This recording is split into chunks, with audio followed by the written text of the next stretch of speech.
BibleWorm, BibleWorm, reading the Bible with BibleWorm.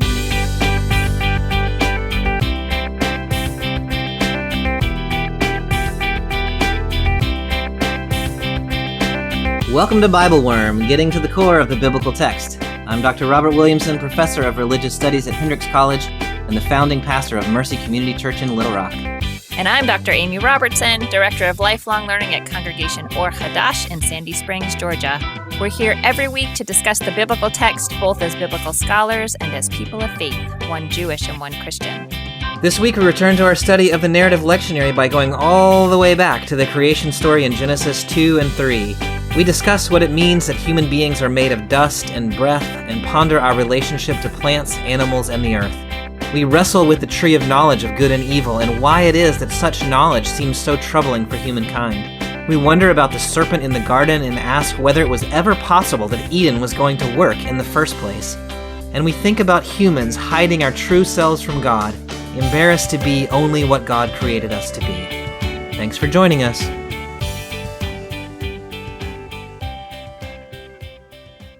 Hey, Amy, welcome to Season 2.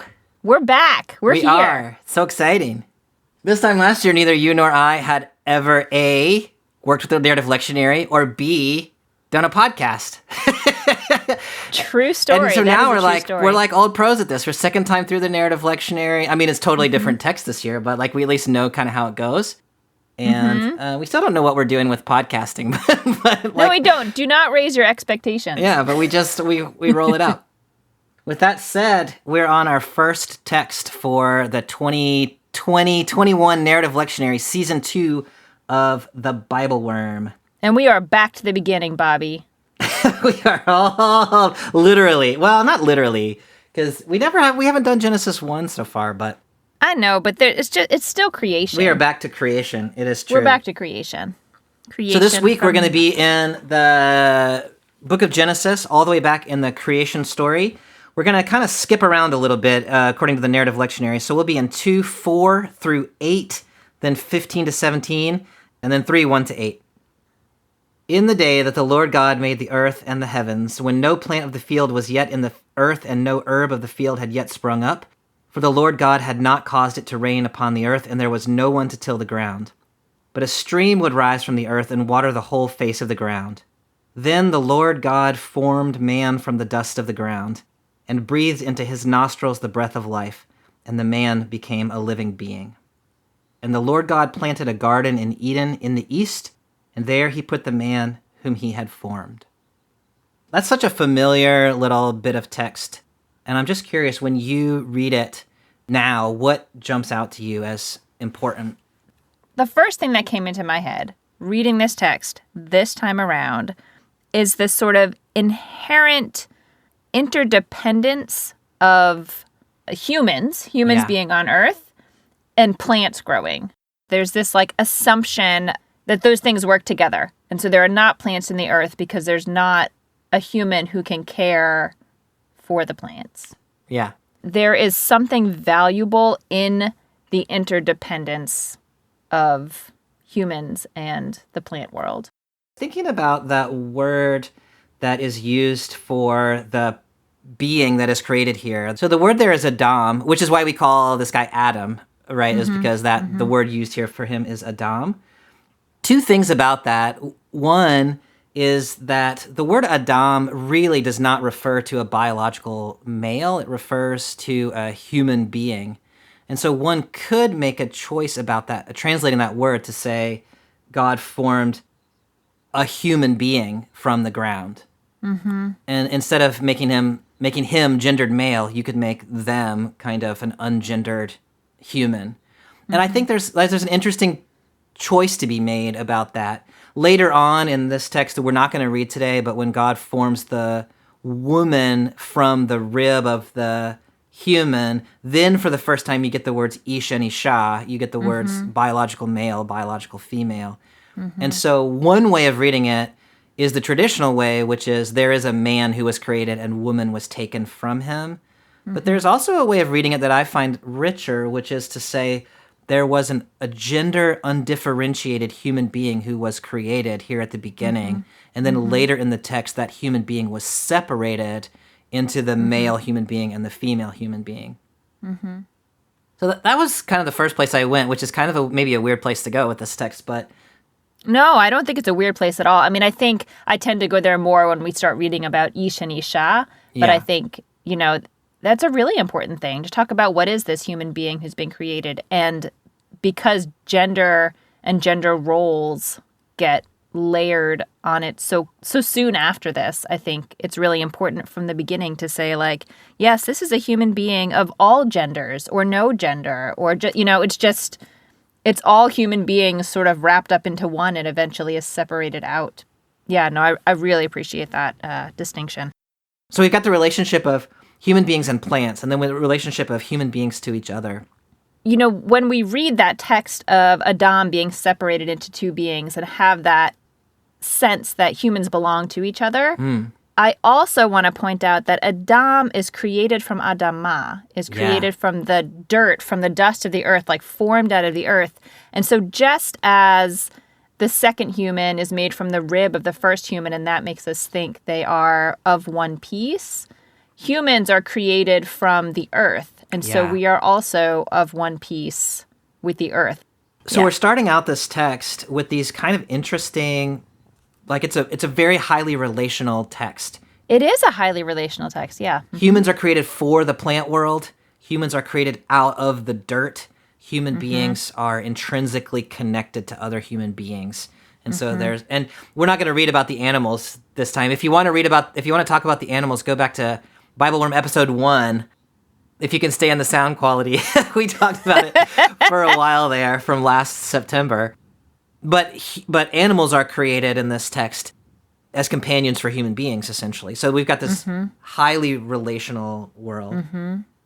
Yeah. Now, on what you were saying just there about human beings are essentially mud creatures, we get in verse 7, God formed the human from the dust of the ground and breathed into the human's nostrils the breath of life.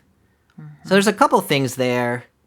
The one I want to ask you about first is, so humans are dirt creatures, but they are not animated beings until God breathes into their nostrils.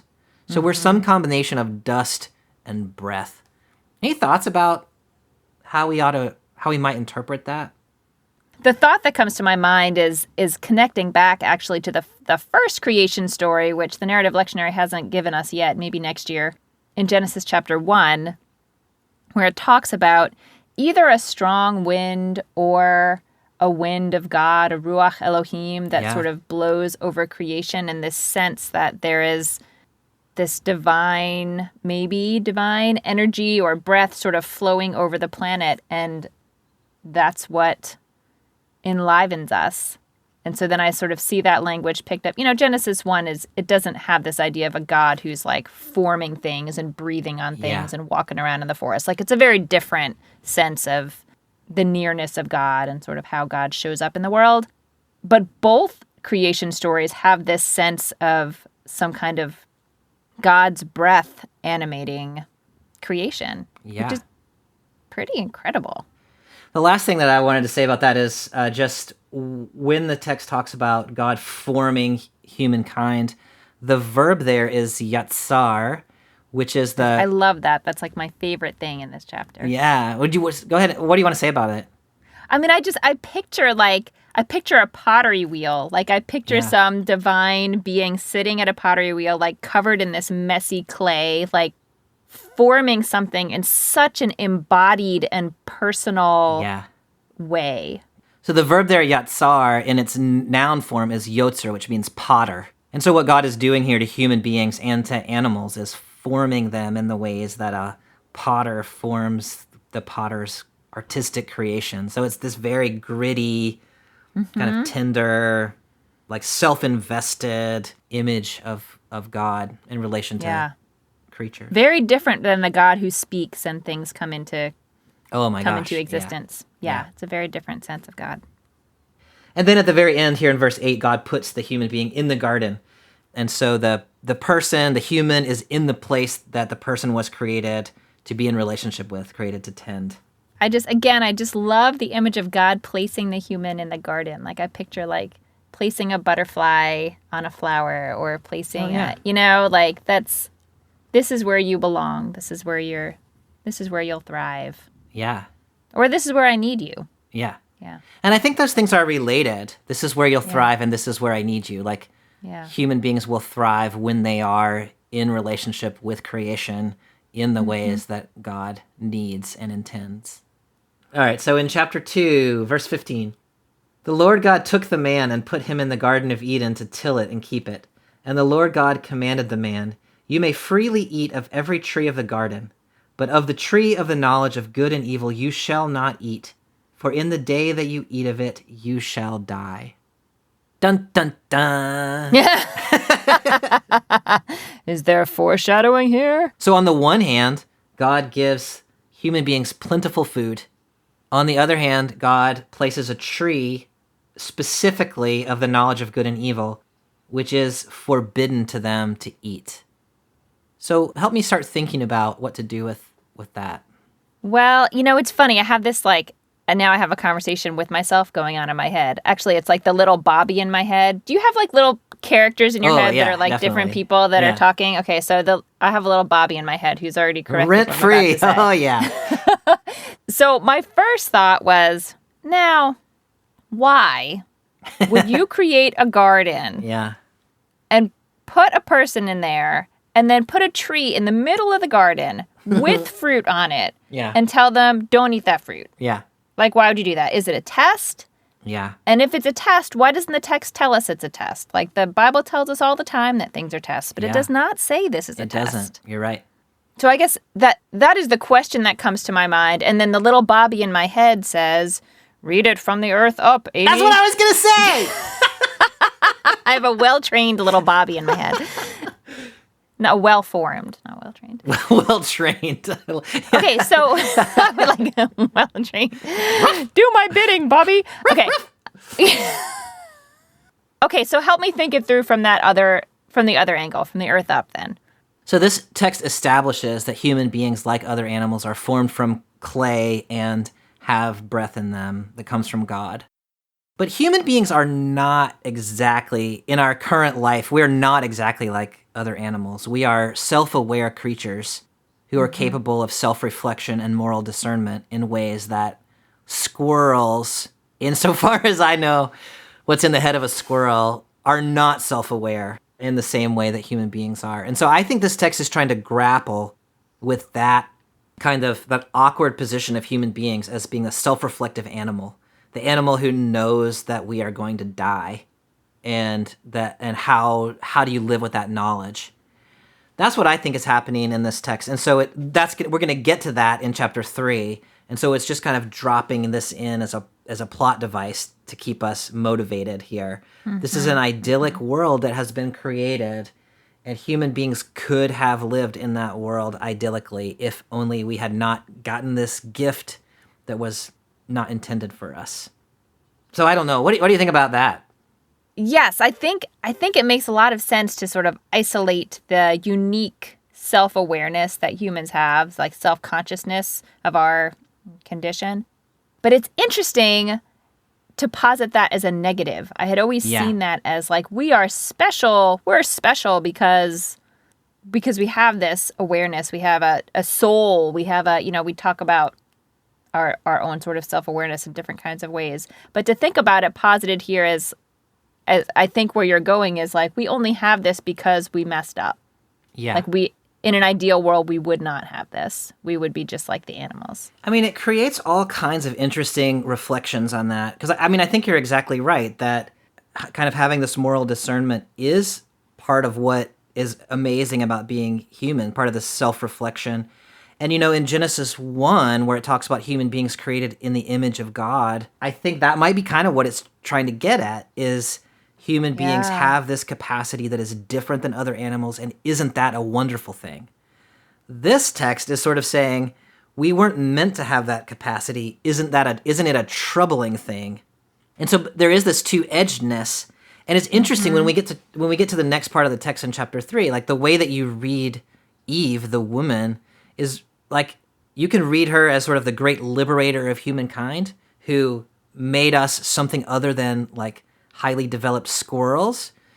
Or you can read her as the one who, disrupted the way human beings were created to be. But, if human beings had done what we were supposed to do, we would be non-self-aware, incapable of moral discernment, gardening a garden. And, there'd be a lot of peacefulness in that, in the ways that the life of a squirrel is peaceful. But there would also be very much a lack in that, in terms of creativity and other kinds of things. I also see in this passage, or I wonder, just in terms of thinking of God as a character in the story, and the people as characters, or the person as a character in the story. I see them sort of like this is the beginning of their getting to know each other, and so maybe. I don't know. I'm sure this is heretical in many traditions, all the traditions. But I don't know. Did God not realize that this is not a good strategy? Like you've given humans free will and, created, I don't know, curious creatures or something like that. So to put this tree in there, did God not see that this was going to happen? Maybe legitimately not.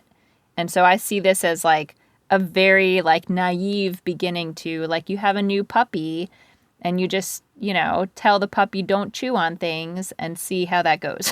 Yeah. I prefer that kind of God didn't know what human beings were going to do. And God kind of trusted that human beings could handle this. And, this is the way the Hebrew Bible unfolds all the way through, is that there's this kind of covenantal relationship between God and humanity in one way or another. And what humankind does is never predetermined by what God wishes humankind to do. And God's always adapting to people, and people are always adapting to God. And they're two subjects who have their own autonomy in their relationship, and then they have to respond to one another. I really like that view of humanity as not just woodenly doing whatever God said, but as developing their own kind of personality. Yeah. I like all of that. Okay, so the Narrative Lectionary is going to move us on down to chapter 3, verses 1 through 8. One thing that could be important later, depending on how one reads chapter 3, is that in the narrative sequence, the prohibition to the tree is given when there is only one creature in the world, and that is the human being, the man, the Adam. And then animals are created, and then woman is created, and then comes the story of actually eating from the tree.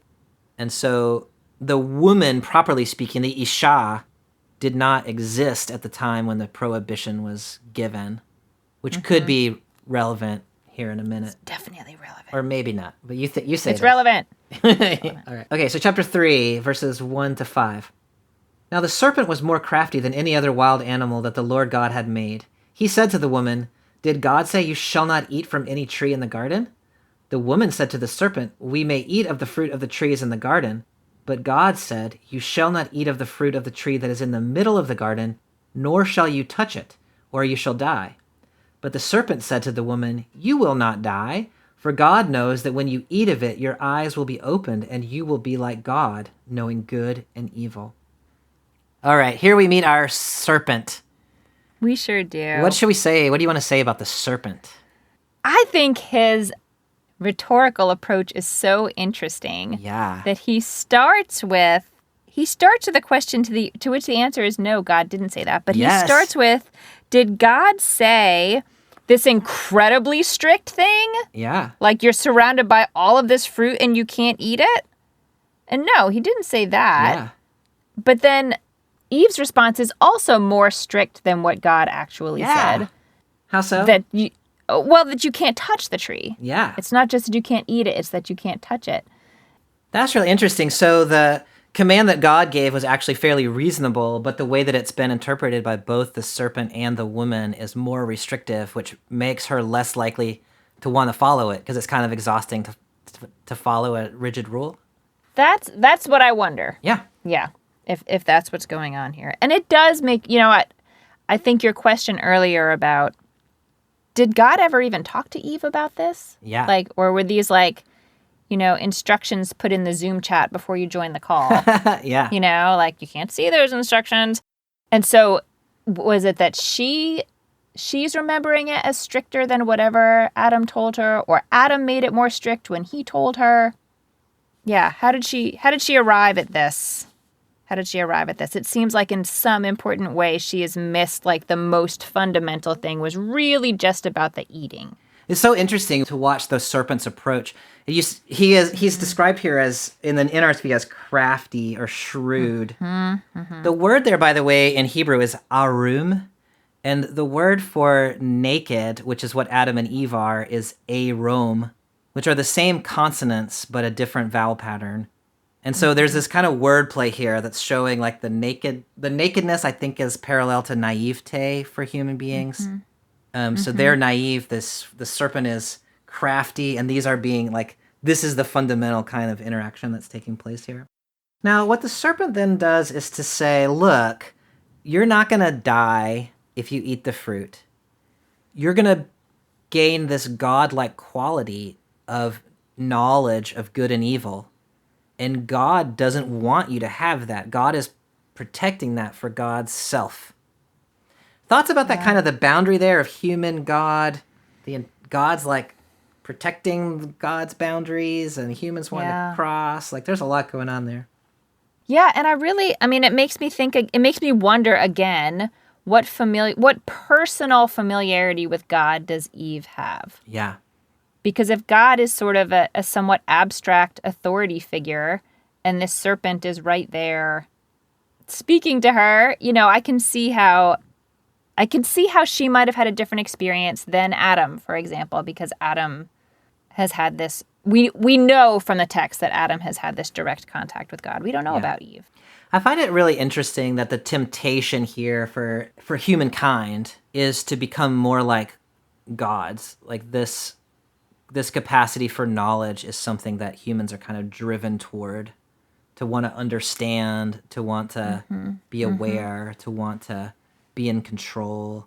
I think the text is really naming something important there about how, like, human beings, we're always trying to sort of supersede ourselves. We're always trying to, we're always seeking progress. Yeah. Okay, so then let's look and see what the woman then does in verse 6. So when the woman saw that the tree was good for food, and that it was a delight to the eyes, and that the tree was desired to make one wise, she took of its fruit and ate. And she also gave some to her husband, who was with her, and he ate. Then the eyes of both were opened, and they knew that they were naked. And they sewed fig leaves together and made loincloths for themselves. They heard the sound of the Lord God walking in the garden at the time of the evening breeze, and the man and his wife hid themselves from the presence of the Lord God among the trees of the garden. Okay, so talk to me about this progression in verse 6 of the woman deciding to eat the fruit and give it to her husband. Yeah, I think it's very interesting that the vision, like the sense of the visual. Yeah. In the way it's described, that she saw that the tree was good for eating, and it was a delight to the eyes. Yeah. So she was tempted just sort of by the vision of it, and then also that it was desirable as a source of wisdom. Yeah. And it seems that she ate and gave to Adam to eat in pretty quick succession, or at least the text doesn't record anything happening in her mind in between the moment that she ate and the moment that Adam ate. I mean, so I was raised with this image of this text that Adam was off somewhere else doing something like, tilling the garden or something, and Eve was having this conversation with the serpent by herself. And so when he came and got the fruit, when she brought the fruit to him, he didn't know what it was. He didn't know that it was the tree of the knowledge of good and evil. He thought maybe it was, the fruit from one of the other trees. But the text doesn't say that. The text says that she gave it to her husband who was with her. And so, at least in my reading, he's been standing there this whole time and has heard the conversation that's going on, didn't choose to intervene in any way, just takes it and eats it because it's offered to him. So in my mind, this text is not trying to blame one of them over the other. It's trying to sort of say these two human beings who were partnered Yeah. made a bad decision here. Yeah, and if anything, the fact that Eve wasn't present for the initial instructions, may or may not have had Right. personal contact with God, makes her, I would say, less responsible for having understood the initial imperative and made sure that it's followed. No, I think that absolutely can be read that way. Bobby, why is there a serpent in this garden? This is Eden. Yeah. Like, this is the good place. Yeah. Like the actual good place, not like the good place and the good place. The question of why is there a serpent in the garden, I think, is a really good one. And, this is the second time we've seen this idyllic creation of Eden, which, first of all, has a tree that can kill you. And second of all, has a serpent. But it's very pretty and right in the middle of the garden. It's beautiful, yeah. And it has a serpent that can manipulate you. And, in later tradition, in both in Judaism and Christianity, in certain strands of it anyway, the serpent becomes associated with Satan. But in the text, it's not. It's just this really smart snake who has legs and can talk, but is crafty. And I mean, without the serpent, it would be a really boring story. Well, that's true. Humankind would just be tilling the garden still. So, but it is interesting that even the illusion of perfection of creation is never quite perfect. There's always some kind of tension there. Yeah. Now, when Adam and Eve eat the fruit, it says their eyes were open. So they suddenly see something they weren't able to see. And the way that's described is they realized they were naked. And so they sewed clothes for themselves. Any thoughts about that, about nakedness being the first thing that they become aware of? It just makes me sad because it's like this tapping into this inherent sense of shame that so many of us have. Like, it's just their body. God made the body. What? Why would they be ashamed that they're walking around in their body? Yeah. But yeah, it's like it turned on this whole system of the ways that we, I don't know, judge ourselves or feel ashamed of ourselves, even exactly as we were created. And so this moment, suddenly human beings become capable of reflecting on ourselves from outside ourselves and recognizing we really, we are naked. It's a concept that wouldn't have occurred to us before. And what you're saying, I think, is really important, is with that knowledge comes shame, comes anxiety. Suddenly, human life has become fraught in all kinds of ways that it was not before. We now have knowledge that we don't know how to handle. Yeah. So one of the things I think this text is trying to get at is the reason this kind of knowledge was reserved for gods is because gods know how to handle this kind of knowledge. Human beings were not created for this kind of knowledge, but now we have it, and look at all the problems that it can cause, even while it makes our life richer in some ways. Now then God shows back up in the garden. We haven't seen God in the garden since the very beginning when God was creating all the things, but maybe God was there a lot, or maybe God was just, I don't know. But when God shows up this time, the man and his wife hide themselves among the trees. Any thoughts about where that text ends, where that text leaves us as opposed to where we started? I mean, I get it's sad. It just hiding to me is the ultimate embodiment of shame and feeling that you are, that you are inherently not enough. And, we're not going to go on to read the text, but when God says, "Why are you hiding?" Adam says, "Because we're naked." Yeah. Not because I ate the fruit. And Right. I don't know if he's telling the truth there or if he's still trying to hide the fact that he ate the fruit. But it seems that the shame they feel is for something that they should not feel ashamed about. No, I think that's an important point. It's not we did something wrong and therefore we're hiding. It's we're naked and we don't want you to see us naked. Right. You who created these bodies, we don't want you to see them. We were talking about at the beginning of the text, this kind of how this text has set up all of these relationships. And primary among them is this kind of intimate relationship between human beings and God, who formed us with God's hands and breathed into us with God's breath. And there's a sense of deep interconnectedness. And then here we get this kind of first taste of there's now a barrier between human beings and God. I mean, an actual barrier of, trees they're hiding behind, but also this more sort of metaphorical sense of self-awareness and shame and all of these kinds of things that make us embarrassed to be seen for who we really are. When we go on in the text, so there's also going to be animosity between the human beings and the serpent. There's going to be difficulty between man and wife. There's going to be difficulty between human beings and the ground. Like all of these relationships that were created in Genesis 2 get upended by the end of Genesis 3. And so the ultimate result of this eating of the tree of the fruit of knowledge in that sense is the fracturing of this sense of deep interconnection of all creation. Yeah, I love that. I think that's spot on. So as always, especially when we're reading Hebrew Bible text, which is where you and I are both kind of most at home, there's a lot more that one could say about this text. But our time is upon us, and so our practice at BibleWorm is to try to draw some conclusions about the significance of the text for our lives and the lives of our communities. So as we end our conversation about this text, where is your head about how this connects to our own communities? I think it's a sad story, and I think it is a story of the unraveling of these connections that are so beautifully crafted and carefully crafted at the beginning of the story.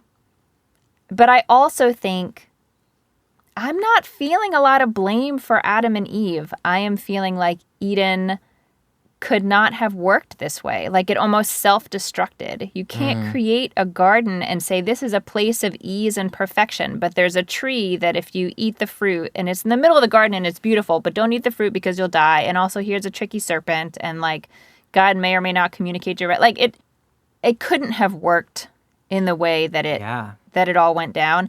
And the reason that's helpful for me is if I can step away from that blaming and that sense of shame as a human being, that humans have failed in this divine endeavor to fill a certain role, it helps me to apply it to communal life now. And honestly, where I come to with that is that I think communities, religious communities or household communities or cities or, whatever community you might want to think of, we get ourselves into the worst messes, Bobby. Yeah. Like really traumatic messes where, I'm sure that you have had, I know I have had moments in community where all you can feel is the fracture. All you can feel is the connections that used to feel so real, and all of a sudden they're gone because there is shame or because there is moral injury or because, there is betrayal. All these different things you could say are happening in this story. But this is not where the Bible ends. This is where it starts. Oh, yeah. Like you can pick up from that and figure out what's next. And what's next is not going to go on as if this never happened. Like this did happen, but you can move through it. Like you can figure out like, okay, well, we've all learned something from this. Like we've learned about the capacity of humans and the capacity of the divine and the capacity of the serpent and tried to, put new guardrails in place. And now we're going to try again. Like we live in a messy world, and I don't use the language of a fallen world. I know that other communities do, but I think it's almost possible to read a hopefulness in this by seeing that this is the beginning of the Bible and not the end. I love that. And I especially love the way that you said that Eden was never going to work. Like, that's such a stark way of putting that, but it makes so much sense of the text. There was always going to be this tree that was going to cause a problem. There was always this serpent who was going to be crafty and cause a problem. It was never going to work. And it relieves you of this sense of some kind of like idyllic past to which we are trying desperately to return. And then the story becomes more just it becomes an acknowledgement of the complexity of human life and the relationships of people with one another, with creation, with plants and animals, and with God. It acknowledges that it is inherently a complicated thing. I love that. That really, really helps. In my mind, one of the things that's coming out of this conversation is that this text is grappling with the human tendency or the human temptation to always want to transcend ourselves, to like be something greater than what we perceive ourselves to be. And it is that moment of sort of being aware that we could be something more than we are that creates the sense of shame about who we are in this moment. Oh, that's so interesting. I think there's this real, in my own experience, that is kind of true to my experience of being human, is I'm always feeling like this pressure to be and do more and to I'm a person. Like there's that language, you're not a human being, you're a human becoming, which I like in some sense that, like there's always possibility. But I also worry that idea suggests that we are never enough the way that we are. And when people see who we currently are, it becomes shameful to us if in that framework. And so I love what you said, human beings, after they eat the fruit, are embarrassed for God to see them when God is the one who created the bodies that they are in exactly the way God wanted them. And yet they say, oh, these bodies are not good enough to be seen by God. And so that the restlessness of the human spirit, I think, is one of the things this text is grappling with. And on the one hand, there is a real richness to that restlessness because it does push us to do and be and become more. There is a possibility of some kind of progress. But this text is really wrestling with the negative side of that tendency, which can result in alienation from God, from the earth, from each other. And I think ultimately in that sense of being embarrassed by nakedness, it's an alienation from ourselves. Yeah. We don't even feel like connected to who I am. And part of the goal of being in community is to see each other for who we are and to allow ourselves to be seen for who we are, not expecting each other to always be more than we are, not hiding our true selves behind the tree, And in that beginning, like being someone who tills the garden was enough. Like it was the only thing in that story. Right. And it's the sense that we need to be more than that. And so if we could let go for ourselves and each other of that sense that we always need to be more and just lean into who we are in relationship, I think that could sort of approximate anyway what that initial creation was supposed to be about. Yeah, I think if people can find the things in the world that help them feel their place in creation just by virtue of their being, that's really important. And that I think that's especially, it's always important, but I think it can be especially important as we all weather the stress of a pandemic. Yeah. Just to figure out how to be. Yeah. Well, Amy, it is so good to be back talking to you about biblical texts. Yes, it's great fun.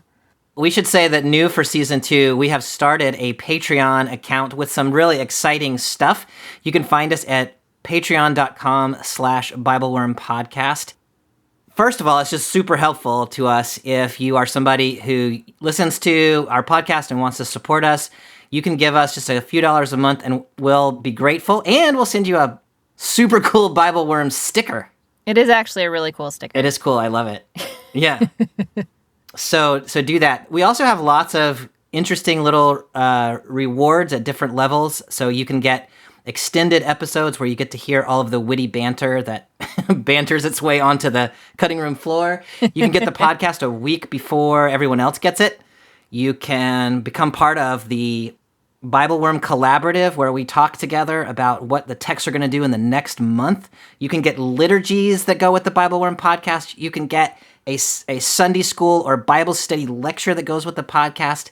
And needless to say, doing this podcast is a labor of love, and we really enjoy doing it and pouring our hearts into it. And we are not looking to make money. We are looking to cover the expenses we have begun to incur in producing this podcast. So if you're able to kick in a little bit and help us do that, it will really help us to continue to pour our love into this effort. So we will be here again next week reading, I believe we're in Genesis 15 and the promise to Abraham. I think that's right. All right, y'all. It's good to be back. Thanks for listening. We will be back with you next week. Y'all take care. Thanks for joining us for this episode of BibleWorm. If you'd like to hear the rest of our conversation about this text, join our Patreon at the extended worm level or higher to get access to extended episodes. You'll also find other goodies like early access, video lectures, weekly liturgies, and more, starting at just $4 per month. Visit patreon.com/BibleWorm podcast for details. We really are grateful to all our supporters for helping us to keep the podcast going. A special thank you to our executive producer, Fox Valley Presbyterian Church in Geneva, Illinois, And to our newest supporters, Alex Bruning, Stephanie Anthony, Leon Lance, Team Wilkins, Julie Holm, Tom Harris, Lori Shorter, David Eppelsheimer, and Judy Wang. We hope you'll join us again next week when we discuss God's covenant with Abraham in Genesis 15, 1-6. Until then, keep on digging.